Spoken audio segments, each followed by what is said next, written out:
जिल्ह्यातील गेवराई शहरातून एक अत्यंत धक्कादायक आणि संतापजनक घटना समोर आली आहे। इथे एका अवघ्या 20 वर्षीय विवाहितेने गळफास घेऊन आपली जीवनयात्रा संपवली आहे। पूजा प्रमोद सुरवसे असं या दुर्दैवी मृत विवाहितेचं नाव आहे।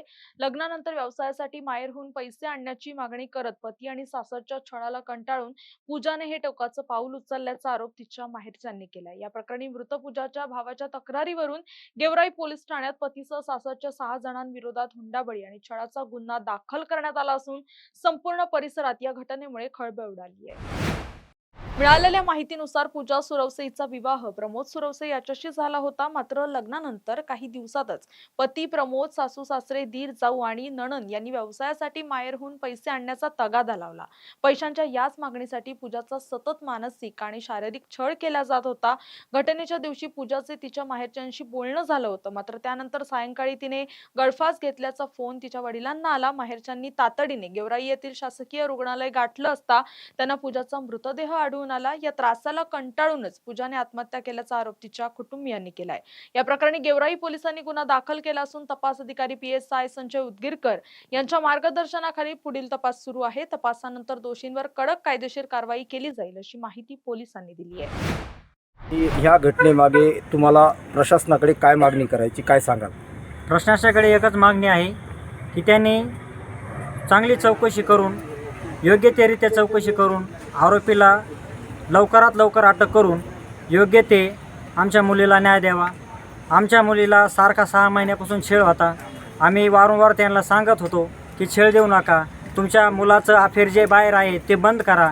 मुलीला तो टॉर्चर करायचा, मारहाण करायचा आणि असं निर्देश आला आहे। मुलगी काल मेली आणि व्यतिरिक्त व्यक्तीनं फोन केला की तुमची मुलगी मेली आणि मुलाच्या आईवडिलांनी सांगितलं नाही इथपर्यंत येऊन मुलीच्या आईवडिलाला की तुमची मुलगी मेली। फक्त सारखे सांगायचे तुम्ही दवाखान्यात या, दवाखान्यात या। व ती मुलीची लटकलेली असताना तिराईत व्यक्तीनं ती खाली घेतली, न प्रशासन तिथं जाता। मुलगी कशाला लटकली हाही तिथं त्यांनी सबूत ठेवला नाही। मुलीचे आईवडील यायच्या आधीच सिव्हिलला त्यांनी बॉडी आणली आणि तशीच त्यांनी लगे ह्याच्या पोस्ट मॅडम ऑफिसमध्ये ठेवून दिली रूममध्ये। आणि मुली आम्ही रात्री जेव्हा प्रशासनाकडे गेलो तेव्हा आमच्यावर दाब दडाव करण्याचा त्यांनी प्रयत्न केला त्यांच्या सांगण्यावरून। व आम्हालाही धमक्या देऊ राहिले, तुम्ही जर जास्त नखरे कराल तुम्हालाही जीवे मारू, आम्ही आडून मारू, गाठून मारू। मी महाराष्ट्र फिरतो साहेब, मला भी त्यांच्या जीवापासून धोका आहे। काय तुम्ही पोलीस स्टेशनला तक्रार वगैरे आणि दिली का? इथलेही कुठलेही ना नगरसेवकची, ना पोलीस अधिकाऱ्याची, ना आमदाराची, ना खासदाराची आम्हाला योग्यरीत्या मदत मिळालेली आहे। मला सांगा, पोलीस प्रशासनाकडे तुम्ही तक्रार केलेली आहे का, गुन्हा नोंद केलेला आहे? गुन्हा नोंद केलेला आहे, पण अजून काही आरोपी अटक झालेले नाही। काय आरोपीचे किती आरोपी आहेत, काय सांगाल? आरोपी 4 आहेत। काय नाव काय आहे त्यांचं? शाहिनाज सुराशे, उषा सुराशे, प्रमोद सुराशे, गणेश सुराशे। काय नाव आपलं? पप्पू महाराज।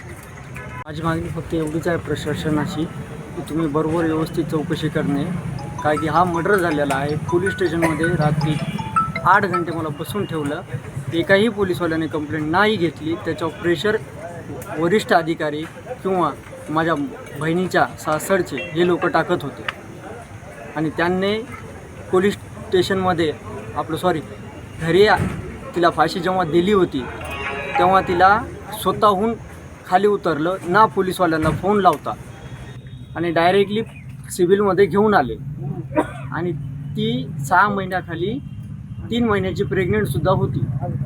काय मागणी कराल प्रशासनाकडे? प्रशासनाकडे एवढीच मागणी आहे हात जोडून की माझ्या बहिणीला न्याय द्यावे आणि पोलीस अधिकाऱ्यांना थोडंसं सतर्कतेचं आदेश द्यावा। ठीक, काय नाव तुमचं? आकाश संजय काळे। प्रकरणामध्ये मयत पूजा नावाची जी मुलगी आहे तिच्या भावाच्या फिर्यादीवरून पोलीस स्टेशन गेवराई येथे पती आणि सासरच्या मंडळीविरुद्ध आत्महत्येस प्रवृत्त केल्याचा गुन्हा दाखल करण्यात आलेला आहे। सदर प्रकरणामध्ये मयताच्या शवावर हे पोस्टमॉर्टम रिपोर्ट करण्यात आले असून त्याचा अहवाल अद्याप अप्राप्त आहे। तसेच आरोपीचा शोध चालू असून सदर गुन्ह्याचा तपास सुरू आहे। धन्यवाद।